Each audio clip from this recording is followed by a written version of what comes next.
Before we get into the video, could everyone please subscribe to my Endless Diary Tales channel? Thank you so much. When my husband Jacob was promoted and transferred to Beijing, he was allowed to bring his wife and child. He brought 2 people with him, our son William and another woman, Emily, a former educated youth he met during his time in the countryside. William was the only bloodline of Jacob's family, so naturally, he had to go. As for Emily, she was Jacob's beloved, his white moonlight. Her health was fragile, and without his care in the village, she would struggle. I was the only one not considered in Jacob's plans. He said to me, "You're just a rural woman. You won't be able to adapt to city life. Emily and you were both born in Beijing, but she needs this chance more than you. I'll take her first. If there's an opportunity later, I'll come back for you." In my past life I cried and resisted, but all I got in return was his cold violence and my son's growing disdain. I waited my whole life, writing letter after letter filled with hope, but in the end, I became nothing more than a pile of dirt under the ground, and Jacob never came back for me. This time I finally woke up. Why should I wait for a man? The national college entrance exams were about to be reinstated, and I would go to Beijing before him. I left only one hen to lay eggs and sold all the chickens I had been raising to help Jacob recover his health. I used the money to invest in my own future. At the village entrance, the local spiritual healer, Mr. Lewis, called out, "Autumn, you're about to follow your husband to Beijing, huh? Looks like you're selling off everything you can't take with you. Don't forget to write to us when you get there. Come back and visit often." I just smiled. Whether he'd take me or not was still uncertain. Nothing was guaranteed. In my previous life, when I heard Jacob had been promoted to Beijing, I really thought he would take me along. I was overjoyed for days. The villagers congratulated me, and I accepted every single blessing happily. But later, I was left behind alone in the village. Everyone quietly gossiped, trying to figure out the reason. I put away the money I made from selling the chickens, saving it to buy books for myself. When I returned home, I heard the sound of reading coming from inside the house. Jacob was teaching William to recite poetry. He wore glasses and looked thin, with a scholarly air all over his face. It had been so long since we were truly close that I had forgotten what he looked like, and now I couldn't find even a trace of the feeling I once had for him. Among the educated youths in our village, Jacob had always been the most well-read. He insisted that William be raised with both technical skills and a strong cultural foundation. People like Jacob, who were smart and capable, excelled at everything. No wonder he was chosen to be promoted to Beijing. Jacob was born in Beijing and his parents still lived there. 7 years ago, he was sent down to our small village, and at first glance he chose me, the daughter of the village chief. From the moment he arrived, his dream had always been to return to Beijing and settle down there. When we first got married, Jacob told me that one day he'd go back, and when he did, he would take me to see Tiananmen Square and watch the flag-raising ceremony. "My little swallow will fly to Beijing with me," he said. To help him fulfill that dream sooner, I took over all the household chores. I even did most of the farm work to earn work points. Some people laughed at Jacob, saying he lived off a woman. I was always the first to defend him, proudly telling them, "My husband is going to take me back to Beijing with him one day." But now, when I think about it, it's just ridiculous. That was nothing more than his excuse to avoid hard labor. In both my past life and this one, he never intended to take me with him. He once said, "Swallows aren't meant to fly far." Sitting next to them reading a book was Emily. Her eyebrows curved softly, and even when she didn't speak, she looked like she was smiling. Her face was still full of youthful glow, unlike mine, which had already developed fine lines from years of wind and sun. She had come to the village just 2 years ago, in the 6th year of my marriage to Jacob. To be fair, she never did anything to hurt me, and she never tried to provoke me behind the scenes. But in my past life, I always felt she had taken away my husband and my son. I never gave her a warm look. Now she was holding a steaming tray of pastries, feeding them to my son. "Jacob, Will has been studying for a long time. Let him eat something and take a break. You know balance is important," she said with a gentle tone. Jacob never let me get involved in our son's education, but somehow Emily was always allowed to take part. I had once said something similar when I saw William studying too hard, but Jacob just scolded me. What do you know? Don't interfere when I'm educating my son. If he doesn't study properly, do you want him to end up like you, living his whole life as a country bumpkin? And yet now, he listened to Emily's words without question and allowed our son to take a break. William was thrilled while eating the pastries Emily fed him. He praised them excitedly. "These are so good. Thank you, Aunt Emily." Jacob spoke in a tone full of tenderness. "You've worked so hard, thank you." I forced a bitter smile. I had gotten up before dawn to make those pastries, while Emily had only reheated them, and yet both my husband and my son only remembered her kindness. If this had happened before, I would have stormed in angrily, desperate to prove myself and tell them that I was the one who made the pastries. But now when I looked at them, they felt like strangers. I felt nothing at all. Maybe I had stood at the door for too long because Jacob eventually noticed me. His gaze toward me was complicated, as if he wanted to say something but didn't know how. Suddenly, I remembered by this point in time, Jacob had probably already submitted the list of the 3 people he planned to bring back to Beijing. After hesitating for a while, he finally told me. Called how in my past life when I learned about this I had a huge fight with him. I even lost control and accused Emily of being a home wrecker, which led Jacob to slap me across the face. Seeing that I remained silent, Jacob thought I was unwilling. He said, "I know I promised before that I'd take you to Beijing, but you're just a farm woman. All you know is how to plant vegetables and raise chickens. You'll never be able to adjust to city life. Emily was born in Beijing just like me. She's much more suited to go back with me. I'll take her this time, and when there's a chance in the future I'll come back for you." Emily bit her lip and looked embarrassed. "Jacob, don't fight with your wife because of me," she said. "It's really okay if I don't go back to Beijing. If your wife truly objects, I'll just stay here and live out my life in seclusion. I'll manage on my own. I just miss my mom a little, that's all." When I still didn't respond, Jacob grew impatient. "Don't be so selfish," he said. "Opportunities to go to Beijing are rare. If Emily misses this one, she may never get another chance.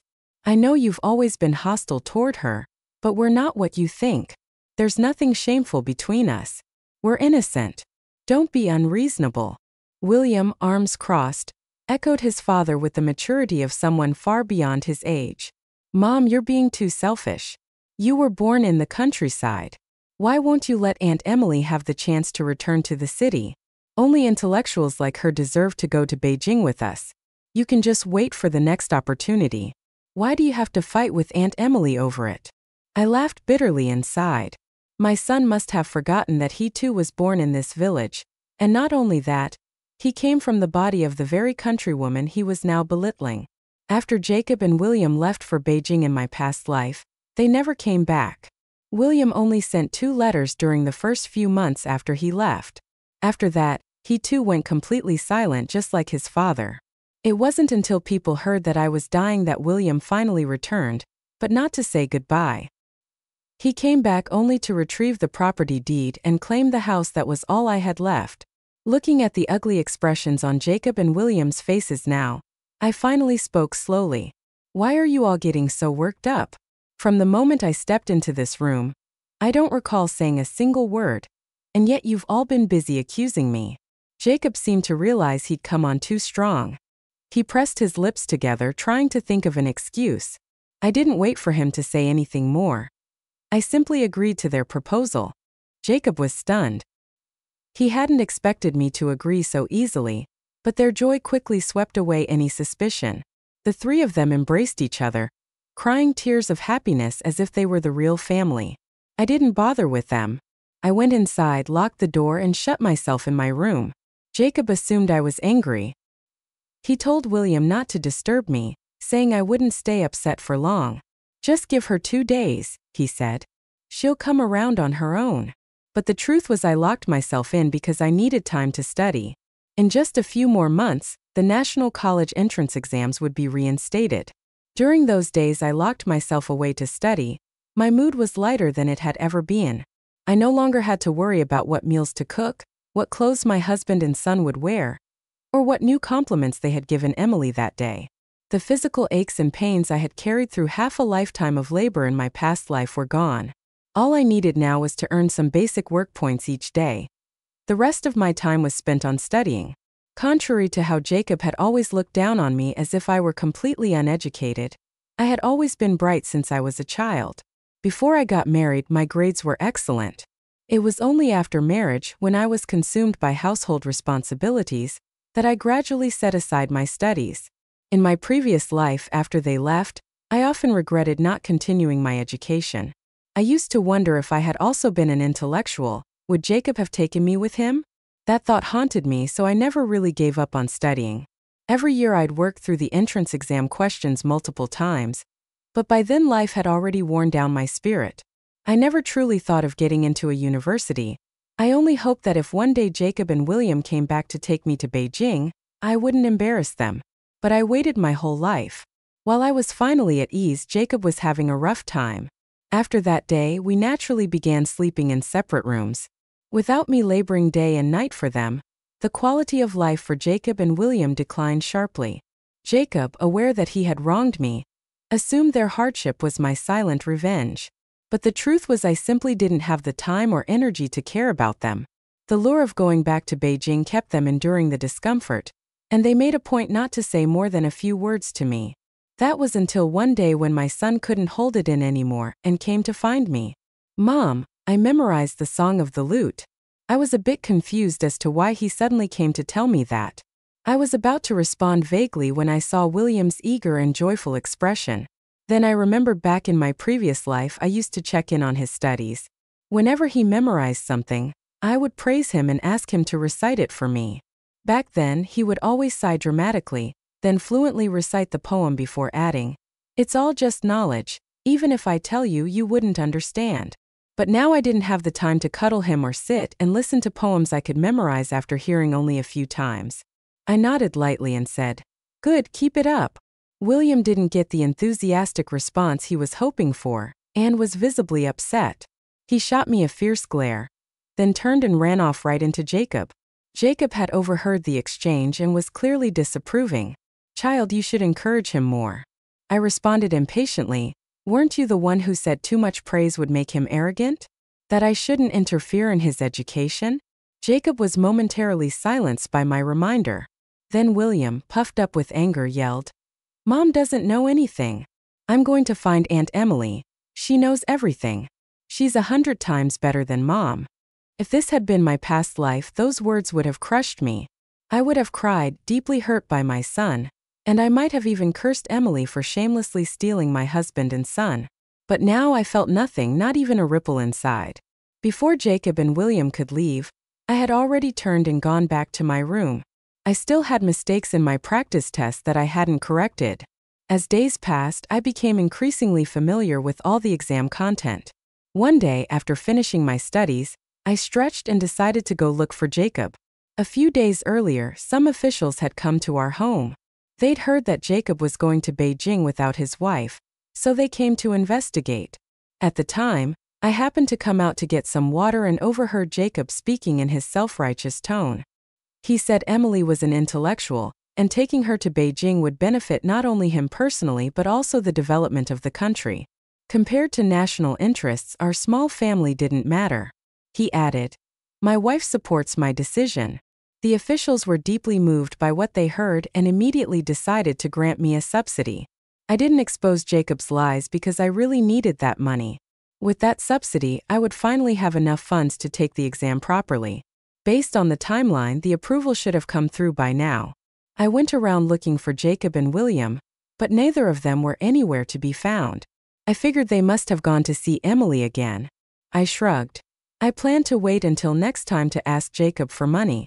But just then, he and William came in, escorting Emily as if she were some kind of queen. She was dressed in a stylish new outfit adorned with shiny gold bracelets and earrings. As soon as William saw me, he raised his voice deliberately.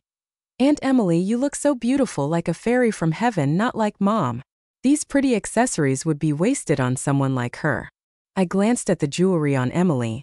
None of it looked cheap, but where would she get that kind of money?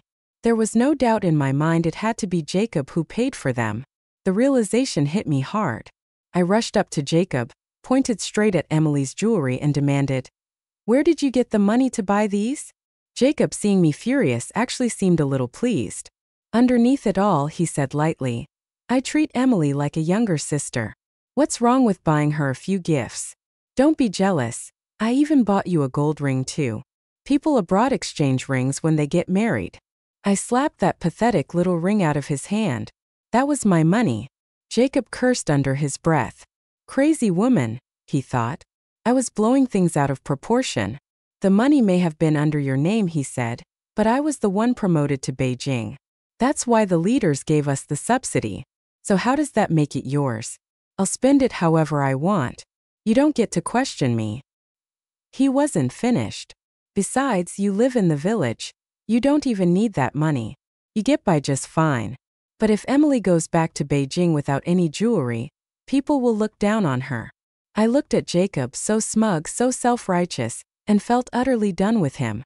Either return the money or take off all that jewelry and give it back to me.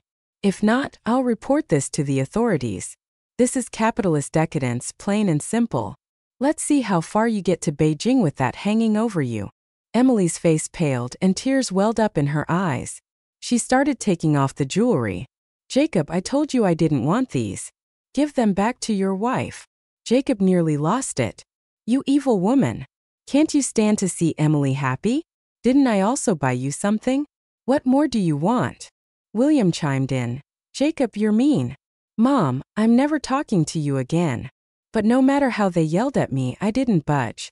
Emily, more afraid than anyone of losing her chance to return to Beijing, finally broke down crying. She handed me all the jewelry and even slipped me a few extra bills. But jewelry couldn't be used to pay exam fees. In the end, I still had to go to my parents and ask for help just to scrape together the money I needed for the college entrance exam. From that day on, Jacob and William began giving me the cold shoulder. Jacob finally declared, If you don't apologize to Emily, we won't speak to you again before we leave. Honestly, I was counting down the minutes until their departure. They were leaving on the same day as the college entrance exam. The night before they left, I quietly packed my bag. Just as I stepped out, I bumped into Jacob and William returning home. Jacob's face changed the moment he saw the bundle in my hand. Where are you going at this hour? He asked, grabbing my arm. I was tired of him but kept my face calm. I packed a few clothes for you both. Take them with you to Beijing. William rubbed his eyes and scoffed. These clothes are all old. Dad said. We'll buy new ones in Beijing. I don't want this junk. Jacob let out a breath, relieved, and then looked slightly guilty. It's late. Get some rest. No need to pack. We'll get everything new once we're there. After confirming they were back inside, I slung the bundle over my shoulder, unlatched the door, and slipped out quietly into the night. Since the exam site was in the provincial capital, I had no choice but to catch the earliest bus at dawn. Even on the ride, I kept reciting materials in my mind. I knew my only advantage over the others was that I carried the knowledge of a lifetime. I remembered the tests from the first year better than anything. This might be my only chance. If I missed it, there might never be another. I had no choice but to go all in. The next afternoon, Jacob stood at the door looking out, but still there was no sign of me. Autumn William ran out from the house, his face anxious. Dad, why aren't we leaving yet? Didn't you say we'd stop by Aunt Emily's to pick up her luggage first? Jacob felt a strange tightness in his chest. Your mom's not back yet. We need to say goodbye to her before we go. In the distance, a figure approached. Jacob perked up and walked toward it in excitement, only to realize it wasn't me. Jacob, Emily said gently. I saw you hadn't come by and thought maybe something had delayed you, so I came to check. Her words had a subtle implication. She glanced around, not seeing me, and asked, Why aren't you leaving yet? Is your wife upset again? Jacob frowned. No, she's not upset. She went out and hasn't come back yet. We're waiting for her before we leave. Emily glanced at the time, worry flashing in her eyes. In a soft voice she said, Jacob, maybe she's avoiding the goodbye on purpose. Maybe it's too painful for her. Jacob remained silent. It was true, I hated farewells. Emily, seeing that this rare opportunity to return to Beijing was being delayed, couldn't help but press. Let's just go, Jacob. Don't wait anymore. Getting to Beijing is more important than anything else. Don't you want to go back? Jacob looked at Emily, normally so gentle and patient. Her words made him uncomfortable. She had never spoken so dismissively of me before. In fact, she used to encourage him to treat me with more kindness. And I was a fool. Even when Jacob had treated me with coldness, I still gave everything I had to him and our son. I never raised my voice like other women did. I worked hard and kept our home spotless. Aside from not being able to talk poetry and literature with him, he had lived a comfortable life with me all these years. He had always thought once he got the chance he'd come back for me. He would take me to Tiananmen Square just like he'd promised. But now it was time to leave. If they didn't go, they'd miss the last bus to the provincial capital. So Jacob wrote a letter and left it behind along with the address of his parents' home in Beijing. He told me in the letter that if I ever missed them, I could write. As the bus pulled out of the village, I was just stepping out of the exam hall when Jacob arrived in Beijing. Only then did he realize how much I had done for them back in the village. I always took care of everything. He never had to worry about money for himself or William. But now on the road, Jacob didn't have much cash on hand. He had to prioritize feeding Emily and William, which meant he himself went hungry for 2 days. During those hard moments, he couldn't help but think of me. But the hard times didn't last long. Once they reached Beijing, Jacob brought William back to his parents' house. It wasn't a wealthy household, but compared to the village, it was a much better life. At first, Jacob had wanted to write to me, to let me know they'd arrived safely, but one day turned into the next, and he kept putting it off. William, distracted by all the new toys and excitement, forgot too. But it wasn't long before William started crying, saying he missed me. "Dad," he sobbed, "they're all calling me a dirty little country kid. No one wants to play with me." In the village, William had always joined Jacob in mocking me for being a countrywoman, but now, in the very city he had dreamed of, he had become the one being called the country kid. Back in the village, his schoolwork had always been simple. He was always the top of his class. But in Beijing, the pace was fast, the curriculum difficult, and William was struggling badly. The pressure hit him hard. Meanwhile, Jacob was overwhelmed physically and mentally by the stress of returning to work in the capital. During those years in the countryside, I had managed everything. Now, trying to do it all himself, he realized how unused to everything he had become. "Just study harder," Jacob snapped. "If others can do it, why can't you? You must have taken after your mother, so slow and stupid. Don't get into fights with your classmates. This isn't the countryside. Just focus on your own work and people won't talk about you," Jacob snapped. But William wasn't convinced. "But Mom told me that if someone bullies me, I should fight back." Jacob froze. He remembered when he first came to the countryside. Someone had mocked him on purpose. He'd never encountered such direct malice before, and had been too stunned to respond. But Autumn had immediately rolled up her sleeves and stood by his side, arguing loudly with those men. That memory suddenly hit him like a wave. For the first time, he lost control and shouted at William in anger. "You're a boy crying all the time. It's disgraceful. You're not a country kid anymore, so stop bringing up your mother." William cried even harder. "Dad, does Mom not love us anymore? Why hasn't she written to us in so long?" Jacob suddenly realized that since they had arrived in Beijing, not a single letter had come from Autumn.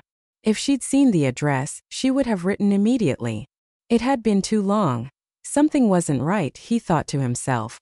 Maybe he had hurried when writing the address and made a mistake. Or maybe he had overestimated Autumn. Maybe she didn't even know how to send a letter. The longer he thought about it, the more it seemed possible. After all, Autumn's family had lived in the village for generations. They'd never had any reason to send letters. It wouldn't be surprising if she didn't know how. Suppressing his irritation, Jacob comforted William. "Maybe your mom doesn't know how to write letters. Since you miss her, why don't we write to her instead? We can show her how to do it, and maybe next time she'll reply." William nodded. By the time they mailed their first letter to me, I had already arrived in Beijing. After the exam, I returned home to an empty house, but I felt nothing but relief. I saw the letter they had left behind. For me, I didn't read it carefully. I figured, just like in my past life, it would contain nothing but a one-way address, a place to send letters but not to expect any reply. I suspected it was my frequent letters in my past life that made them eventually stop responding. So this time, I simply used the paper to wipe the dust off the table and tossed the crumpled ball into the wash basin. Only my parents knew I had gone to take the exam. After I returned, I didn't say a word about it. I just went back to working like usual. But the villagers had assumed I left with Jacob and the others that day. Now, seeing me return alone, people started probing quietly and openly, trying to figure out what had happened. I heard from someone in the city. One of the old women whispered that Jacob never planned to take Autumn with him at all. It was always about that girl, Emily. The educated youth, really? Another chimed in. I heard he was seen at the county market with her buying jewelry. I remember thinking he never even worked much. All the family's money came from Autumn. Where would he get money to buy jewelry? And not just one piece, a whole bunch. Another woman sighed dramatically, like she regretted missing out on a juicy piece of gossip. I overheard them gossiping at the village entrance, so absorbed in their conversation that they didn't even notice I'd walked up. I suddenly spoke, startling them all. They looked embarrassed, caught red-handed. But I had grown up here. I knew they didn't mean harm. They were just passing the time with idle talk to satisfy their curiosity. I told them everything, starting from the moment Jacob decided not to take me to Beijing. I explained it all from beginning to end. Soon the women were just as furious as I had been. They stood with me, loudly cursing Jacob. Then one of the neighbor ladies who had always looked out for me suddenly asked, "Wait, weren't you supposed to leave with them that day? We didn't see you around for a few days afterward." I smiled and said, "I had something to take care of." News about the reinstated National College entrance exam had already spread, but in our tiny village, no one really believed it was meant for people like us. Everyone assumed it was for educated city folks. The testing site was far, and even the registration fee was $50, which felt like a lot. So I hadn't planned to say anything about it until I got my results. After the exam, I returned to work like usual, earning work points helping out in the fields. Some villagers were angry on my behalf, standing up for me. Others who used to mock me took the chance to sneer again. But on the day the test results came out, after checking my scores, my parents burst into tears of joy. When my parents first heard I needed money to take the exam, they hesitated.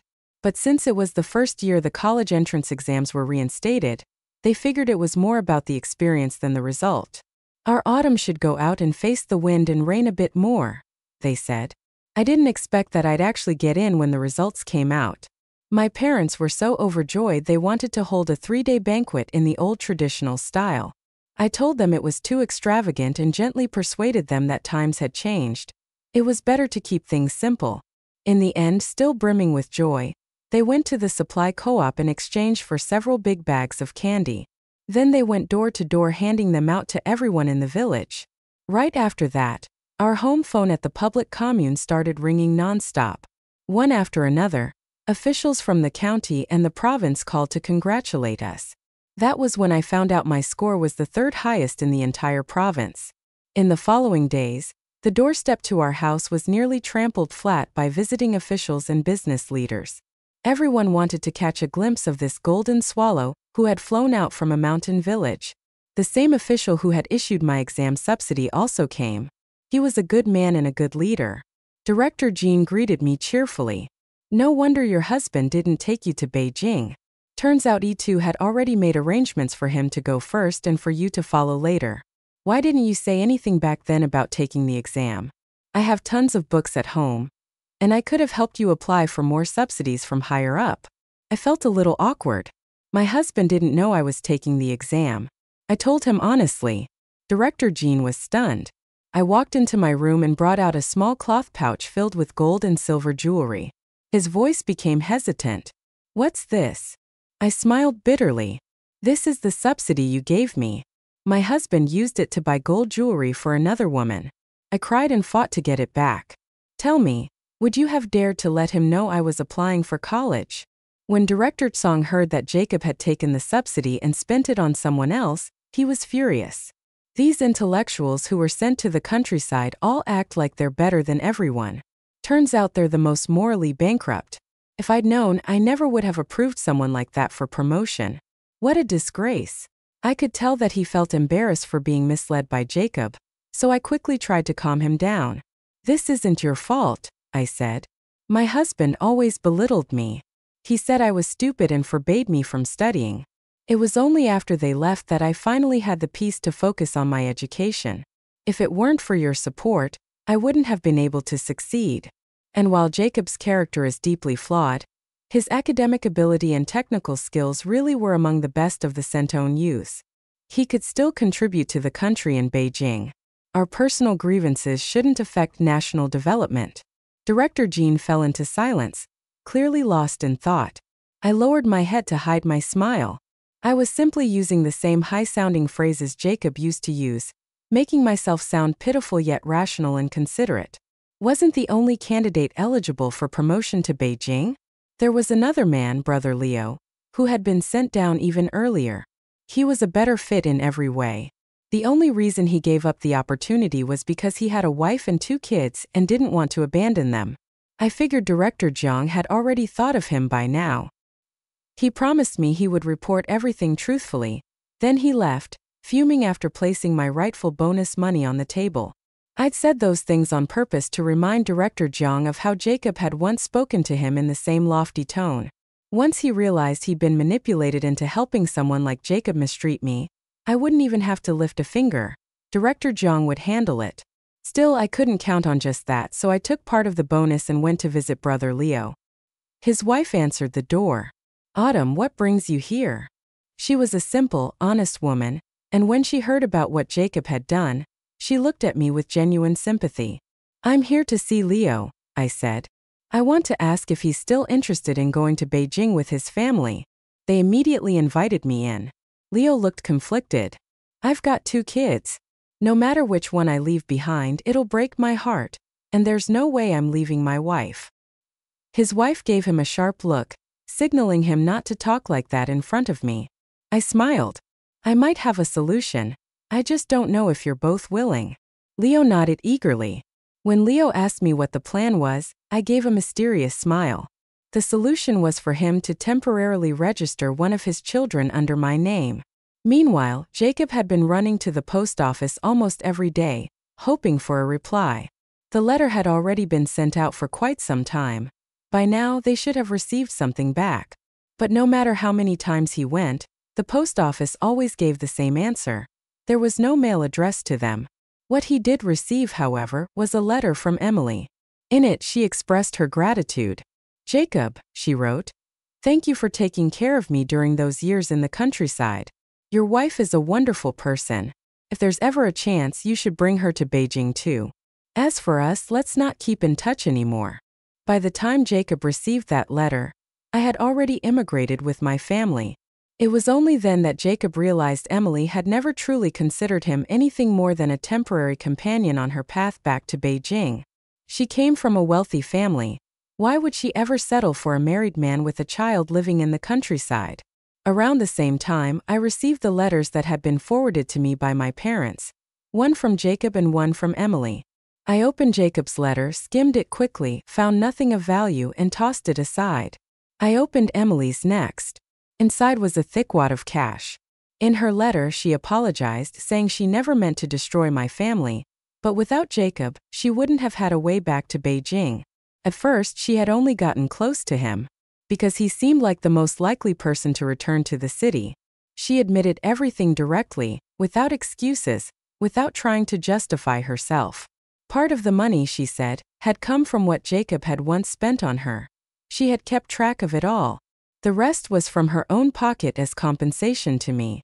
She wrote, "Jacob is not the kind of man you can entrust your life to. If possible, I hope you use this money to live better. Please don't forgive either of us." I suddenly remembered that in my past life, I had also received a letter from Emily around this same time. But back then I hated her so much that I thought she was gloating. I hadn't even opened the envelope. I returned it without reading. Now, seeing the money, I realized just how much I had missed. As for Emily, I didn't plan to forgive her, not for what she did to the former version of myself.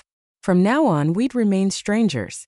What annoyed me more was Jacob's growing desperation. He started writing to me like a madman. He even wrote to my parents and neighbors, begging them to forward letters to me in Beijing. Each letter was full of empty poetry and pointless sentimentality, always ending with, "I'll bring you to Beijing." but not a single one contained a cent. I stacked all the letters together and saved them for kindling. Eventually, I wrote back to my family and told them that from now on, if they received letters from Jacob, they should open them first. If there was money inside, keep it. If not, toss it out. Don't waste stamps forwarding trash. After that, my world grew much quieter. In my second year of college, Leo arrived in Beijing with his wife and children. Since one of their kids had been registered under my name, they qualified for the family relocation quota. That's when I knew my plan had worked. The day Director Zhang left, I went to see Leo and asked him to temporarily transfer the household registration of one child to me. That way, when I started college, I'd be eligible for an additional family member under my student housing quota.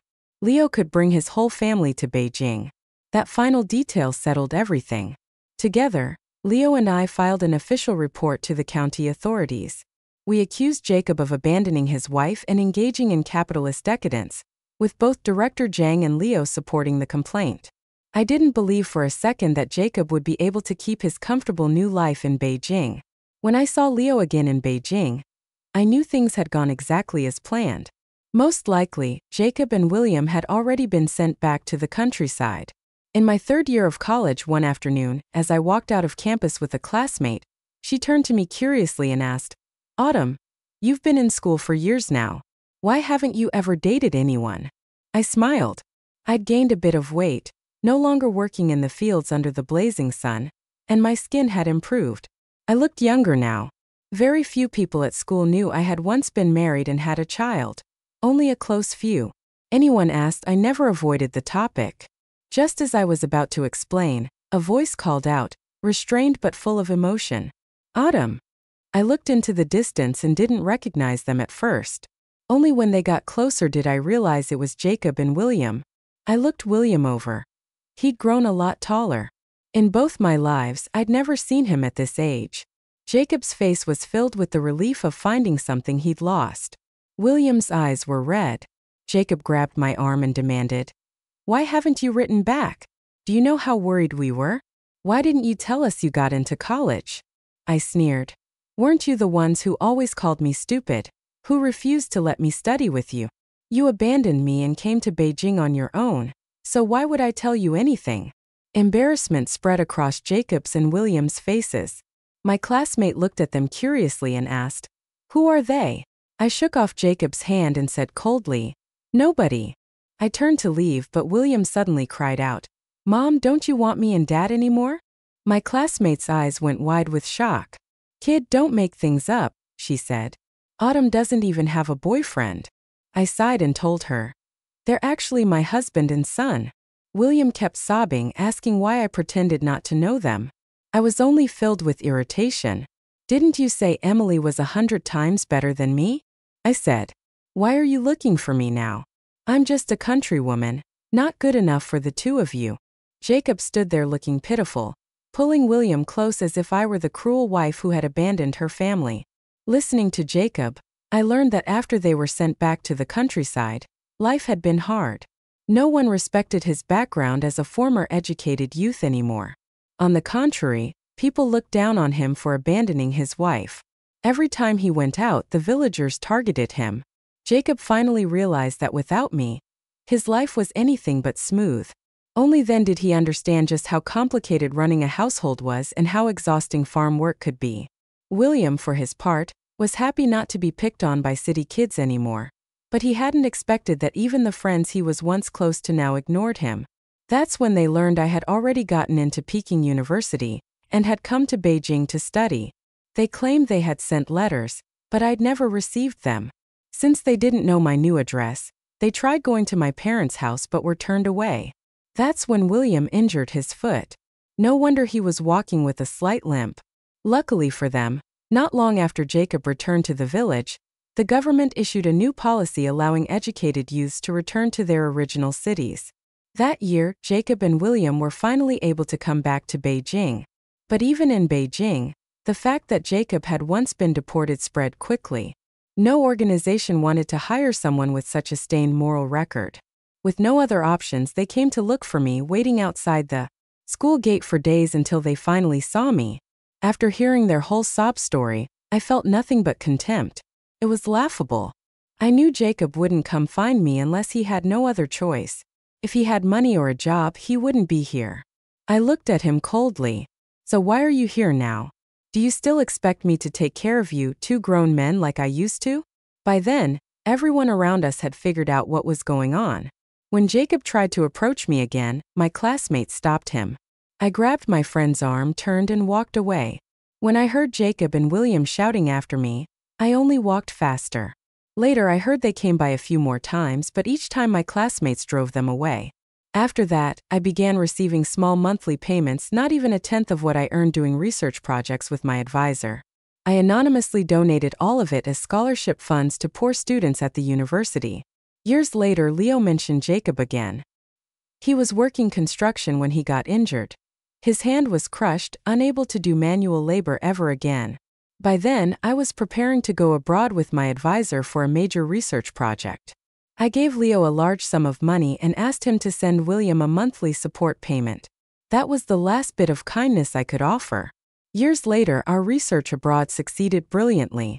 Without hesitation, we returned to China with the results. For the decades that followed, I dedicated myself fully to research, first as a student under my mentor, then leading my own teams, and eventually mentoring graduate students of my own. The road wasn't always smooth. I wasn't the brightest in my class, so I had to work even harder than everyone else. The life I lived in my past lifetime grew more and more distant. I didn't even attend Jacob's funeral. But on the day I died, my students came from all over the country to see me one last time. Through the crowd, I spotted a familiar figure, but I couldn't recall if he had ever been my student. With a peaceful smile, I closed my eyes. Around me, I heard the quiet sobs of those I had taught. My children, I thought. Don't cry. You're all little swallows who've never known storms, but one day you'll soar higher than ever before.